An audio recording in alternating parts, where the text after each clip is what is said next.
Welcome to the American Landscape. I'm back in Marysville in Northern California to finish a show I started nearly a year and a half ago. Due to the untimely death of Dan Spear at the Museum of the Forgotten Warriors, Episode 3 was dedicated entirely to his museum. So I'm back in Marysville to see the MARWAARON Museum, the Bokai Temple, and then just up the road to Oroville to see Bolt's Antique Tool Museum.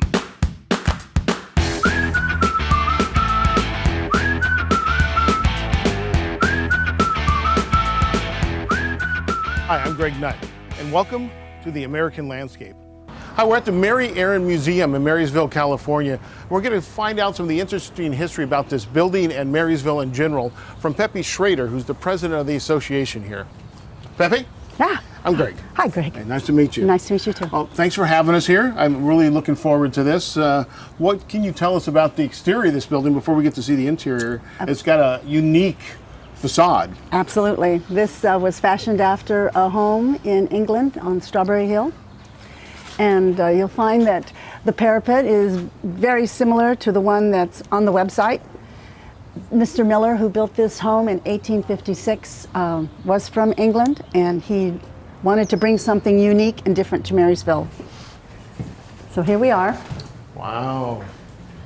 This is nice. These high ceilings and this really ornate set of stairs here. This was one of the unique features that Mr. Miller wanted to emphasize to his clients, that he could make a free-floating staircase, very much similar to the one in England. This particular settee is Mary's. It came from the family. We have a photo of her sitting in it, and it's pretty nice to have the two connected because it verifies that it is her furniture. Mary and her husband were probably about 4'9", wow, 5'2". really petite. And this house is really kind of a petite Victorian, so it really suited them. I think they felt very comfortable in here. Now I know now the lights are electric, but back in the day, gas lamps or? This did not have gas. This would have been oil lamp. Oil lamp. And it probably would have come down so they could fill it, and then they would push it up. I didn't expect that. So were they really movers and shakers in the town? They were socialites, and they had several businesses. Actually, Mr. Aaron did. He had a savings and loan, and he had a lot of other investments in town. So why is the home named for her, the museum named for her, and not the other name we see on Mr. Miller, who built the home? The Aaron family had one child, and he grew up and went to Stanford, and just before graduation, the week before graduation, his father passed away. So he left college and he came home to take care of his mother.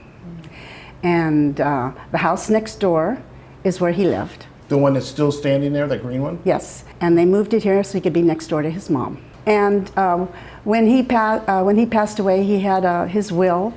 He wanted to make sure that he preserved his mother and his father's importance to the community, so he gave the building to the city of Marysville, and he had five trustees take care of the finance part of it. And then the association was formed to take care of the historical artifacts that came from the city of Marysville. This is a piece of Mary's also. Oh, this furniture here? Right, this piece of furniture, right. Well, while we're here and you've got your displays out, when is the museum open? Is there a charge? And when can people come see it? Museum is open on the first Saturday of every month. Okay. And we're open from 10 to 1, and there is no charge. It's free. That's nice. Unless it's a large group, that's different. So this is the dining room. Wow. It's not opulent by any means, but it still feels very spacious, and this is very nice. So I mean, like I say, it's not fancy, but it does have a nice feel to it. Right. But you mentioned something interesting was in here. I did. This is a photo. This is just a photo of Mary Murphy Covalad and her two youngest children. She had 6 children, and this is the goblet that the city presented to her when they named the city after her. And what's this little? This little cake? Yeah. This cake was on its way from Chico to a wedding, and it was in 1875. This cake didn't make it because it fell. This is the carton it was in. It fell off the stagecoach. So they had to make a new one, but the cake was still delivered, and the cake went into the cellar of a home here in Marysville. And I guess when Grandpa was cleaning it out, he said, this has survived This is like a 100-year-old cake or something? Absolutely, it is, yeah. Oh, that's amazing. And if you slide it open, you can smell. Do we want to? You can smell some of the liquor. Wow. A little bit of dust, of course. Yeah. But the fruit is in there too, a fruit and the... That's amazing. So yeah. That's amazing. I can't get over that. Yeah. And then we got a kitchen here behind us? Yeah, and you'll see the house was pretty basic. It had dining room, living room, and a kitchen. I mean, it wasn't like a lot of... You got a great looking little gift shop here, some interesting stuff. Does this help support the museum? Yes, it does. And the good thing is now the courthouse was torn down in the 70s. Mm-hmm. However, the windows came out of the courthouse. Oh, so this little add-on got some history. That's right. Keeping these, and they actually almost kind of look like church windows. Mr. Miller built the courthouse. Oh, okay. So it really fit for him to bring those windows back into here. Yeah. Right. And the banister also came from the courthouse. Oh, yeah, nice. Part of the stairs that went up. Nice ornate post there. Yeah, so that was kind of nice to have that. Yeah, it's very kind of, in a sense it... brings it home. Brings it home and wraps it up. Yeah, it's exactly. Very nice. Yeah. So very cool. Yeah. I really enjoyed my time here, and I look forward to coming back. This is really nice. Well, thanks for having us, Peppie. I'm so happy you guys came. I really encourage people to come up and see this. It's a very, very nice place. Well, next up is the Bokai Temple, and it's just a few blocks south of the MARWAARON Museum. And we're going to meet up with Rick Lim, who's the past president of the Chinese community here in Marysville, California. Rick? Hi, welcome to the Marysville Chinese Community's Bokai Temple. Thank you. I'll tell you a little bit about the temple. It was once a bathhouse in the 1850s, and the Chinese took over or leased the building, and they started turning it into a temple. Most of the work that you'll see in here is, the majority of it could possibly be done in San Francisco. We had the craftsmen here in the 1850s, and some of it came from old China itself. The artwork on top, completed in 1887. The parishioners today come here because this is also known as one of the very luckiest temples. Oh. And we are still the oldest Thai temple that is still in use today. As you step in, you notice that there are steps. You have to kind of step up and over.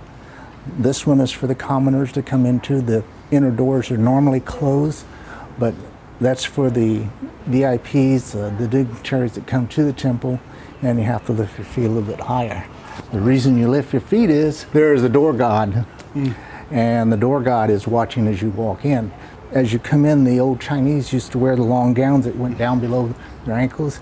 You'd have to step up and you have to lift your gown, so the door god could see if you had feet, claws, or hooves. If you had claws or hoof, you were an evil spirit, and you were not allowed in. The Chinese believe that evil spirits can turn themselves into human form, all but their feet. Oh, interesting. So, if you would like, we would step into the temple. Let's do that. Hopefully I passed the test. We get to now, we found we're not hooked. Over the first one. We'll call it a hurdle for now. Okay. And now as we come in, if you were a commoner, you would go around. Oh. These doors would be normally closed until the VIPs got here and they'd open them up. So if the VIPs come in, they've got one hurdle, and then they, as you will, please step in. We're important people, so we get to step in. Right. If you notice up on top, there are some carvings. This carving was probably possibly done in China. And it simply says the three characters in the center are the Temple of the North. So Bokai is from the north, as I told you before, and travels southward. So if you notice, the temple is on the north side of the river, looking down. The doctor goddess in the first, he has two helpers. The next one over is QUAN, goddess of love. If you went back here to the goddess, the doctor god. If you had any health issues or you're praying for good health, you would burn incense there. Well, J is the justice god. So if you had any problems with that needed a deciding judge or being judged, would be there. Bakai in the middle, and then the general god. He's always with Bakai. He protects Bakai. And if you notice, there's mirrors behind all of them. That's another thing. If you're an evil spirit or an evil, you do not give a reflection. Ghosts do not have a reflection. So there's a mirror behind each one of those. Mulung, born in 1890 at the cost of $5,000 in gold. Mulung himself has been up and down the state of California, from Los Angeles as far north as northern part of California. He has been in Portland, Oregon, Seattle, Washington, Chicago's expedition in 1920, New York City in 1911 for the 4th of July celebration. Bring those facts up just to explain why Mu is in the condition that he is today. At first, when he sat here, a little bit forward, he sat in here from 1935, which was his last parade. And he came back here and he sat here, and the weight broke his jaw down. And so he kind of sat here, looked at you, kind of crossed, up until 2013. 2013, Marcy Raven from New York Historical Museum came to town with David Lai. David Lai is a member of the Asian Arts Museum out in San Francisco. Make it short, we agreed to allow them to borrow Mulung. And for us loaning it to them, they repaired the jaw, they cleaned him up. Understanding, sitting there since 1943. They cleaned him, repaired the inside. There's paper mache, glass, animal fur, peacock feathers. Also has kingfish feathers on him from the time he was born. The peacock feathers are replaced. A few other things have been replaced, but the majority of Mu is Mu. This is the panel you see here is has to do with the feng shui, so that the good luck enters in and it doesn't go straight out the back door. We acquired them from one of our friends, Larry Bird, who helped recondition the school to what it is you see today. These panels are the 100 birds. There's a story that goes behind the thing with the 100 birds. So we'll just go ahead and use them anyway. We'll just step right in. And now. Wow. Wow, look at that dragon. When you come in here, one of the very first things that catch your eyes is Lung Kim. Lung Kim was born in 1931, and he was retired from the parade in 1985. When Lung Kim was being retired, there were 2 dragons in the parade. Both dragons went to the entire parade, and at the end of the parade, it was announced that Lung Kim was going to be retired. Unfortunately, at that time, what happened was the audience who was watching the parade decided that they wanted souvenirs. So they ripped off the scales, they ripped the skirting. From 150 feet long, this is what we have now. Back here we have an example of what the skeleton looks like. So it took about 60 people to operate a 150-foot dragon. This school was actually open to actual students up until 1977, I believe was the last. And it started in the 20s? Actually started probably late 1920s, early 30s. So all age of children in one room? Yes. The black desks were singled first, and then the next set of desks, and then this is what I went to school and used. These particular items are actually from old China. The food dogs are actually carved with one piece of wood. The things in here that look like ivory are ivory. And then this,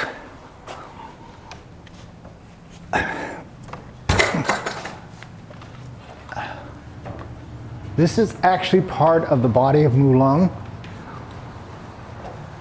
His tail section, his collar like you see there. It's a photograph of Mulong in Chico, California in the 1920s. Mulong goes from 6th Street to Fern Street to 5th Street, 150 feet long. So when is this open for the public? For the time being, we're open on the first Saturday of every month from 11 to 2. The Chinese community is fairly easy to get a hold of. We've had school kids from Sacramento last 2 weeks ago, came in. We open it up for the temple and the school any day of the week, or just about any day of the week. If someone says, hey, I have a friend who came down here and it was so-and-so, call. We oblige them. You know, we have no problem. The temple is open every day? No, the temple is open every weekend. And then there's a phone number that they can call. They use the same phone number to get a hold of me. And it's posted out in front of the temple. And so if it's for a tour of the temple or whatever, we try to oblige them best we can. Call the number and they'll give you another number. The family either gives you a number to respond or they'll call and let me know that I have a number to call, reply. So it's like, if you come in the middle of the week, call, we'll oblige you if we can. Well, thank you. This has been, a wonderful tour between the temple and the school. There's been a lot of great history here. I really appreciate it. Well, I thank you for coming, and we appreciate you visiting and wish you'd come back and bring your friends. We love telling the history of Marysville and how the Chinese culture came to the United States. This is only part of it. A very small part of the history of California, but it's very important to a certain extent. It is. It is really vital to the bigger picture, and it's great that you've saved it and it's able to be viewed here. So again, thank you. You're very welcome. Thanks. Next up is going to be the Bolt's Antique Tool Museum in Oroville, California, and it's just 26 miles from Chico, 34 miles from Marysville, and 68 miles from Sacramento. We're here at the Bolt Antique Tool Museum in Oroville, California, where we're going to go see Mike and Bud Bolt. I do welcome you to Bolt's Antique Tool Museum. I'm standing here in the most historical tool museum in the world. Oh, wow, that's great. And with tools, a human being can do anything, and without tools, you're just another animal. Without industry, we wouldn't have this great domestic product that we have today. We wouldn't have this great industrialized nation without industry. And without machines, they couldn't build industry. They couldn't have it. And without tools, they couldn't build machines. So these tools were issued with some piece of equipment to either make it or maintain it, and that contributed to this massive gross domestic product. Wow. But now listen, we talked about the importance of those to gross domestic product. Shall we step over and take a look at gross domestic Yes, product? we should. Yeah. Well, I'd like to go back here to 1870, when we had $7.8 million nationally, gross domestic product. But we didn't have any tools back there. Didn't have any machines. We didn't have any industry. But now in 1835, they produced the first mass-produced tool to mass-produce machines. And look what happened to our gross domestic product. Wow. Now look where we're at today. 565.6 million. But it was tools that made this possible. Again, gentlemen, with tools, a human being can do anything, and without tools, we can't do anything. Yeah. Come on back here. By the way, I just made a major breakthrough the other day. The oldest detachable socket set we'd had and been able to find for 50 years was 1910, and we just found one from 1905. Wow. And they're not all what you typically think, the hexagons. There's some squares in there. Yeah, well, see, that's 1905 when they was still using a lot of square nuts. We'll take that tool, for instance. Ties directly to Abraham Lincoln. Wow. He was the attorney in Illinois that company hired to recommend them in a lawsuit. Wow. And here's a set that was shipped to us from San Angelo, Texas. And that man's father picked that set up in Japan in 1945 when we occupied Japan. It's an exact copy of this 1913 set. It was made for aircraft. So that's American made, and that's an exact copy of the Japanese made. Exact copy. This is just one of the most fascinating finds we ever made. To best of our knowledge, there's only 2 of those wrenches known to exist. And this Basalo, that's him there, he was a con artist. He made the tools, but this is just a sign on a warehouse. Then he sold stock in that, and he made his money selling stock. When he got $10,000 a head, he skipped town, and when they caught up with him, he was in jail here in California for embezzlement. That was the second, but this was the most important single man-made product ever made, and that was the world-famous monkey wrench. And that wrench has been cussed at and abused and laughed at more than any other tool, but nothing changed your lives as much as that monkey wrench did. This come in 1835. Before that wrench come on the market, everything was blacksmith made, handmade. For 2,200 years, the blacksmith was the world toolmaker. But when they mass produced this, now they could start mass producing machines. Now here's a cutout of the biggest one. That was 6 foot, weighed 166 pounds for bridge construction in 1903. What you see in this museum, and we have 13,000 tools, and of over 2,000 brands of tools. And most of what you see here, of all this crazy looking stuff, would have been available in a hardware store in 1930, 35. Wow. By 1940, 1950 at the latest, almost everything in here was obsolete. Wow. Now, the reason being, right here, they standardized wrenches. Thank God they got this straightened out before World War II. Because World War II, if they had not got this straightened out, what tools went out with a Dodge wouldn't have worked on a Ford.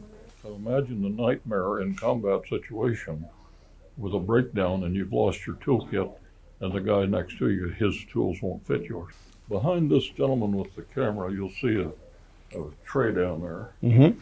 With some tools on it. Those 6 tools are the first 6 tools of this collection. Oh, that's where it all started for you. That's right. That's where it started. I was branch manager for Snap-on in Salt Lake City, and I got invited out almost immediately to talk to trade schools about Snap-on's famous detachable socket. I had a hard time getting and holding the attention of these 15, 16-year-old kids. So I gathered up them 6 tools and tied them on that panel board and said, okay, gentlemen, this is what your fathers and grandfathers had to work with. You now have this famous detachable socket. Well, a good detachable socket set would have replaced 400 or 500 of these. Wow. Now back over here, you'll see a board there with a wheel on it. And during that time frame in the 30s, 20s and 30s, we had about 3,000 different brands of cars. And they all had a screw-on dust cap. Well, in the 30s and 40s, they replaced that with the pressed-on dust cap.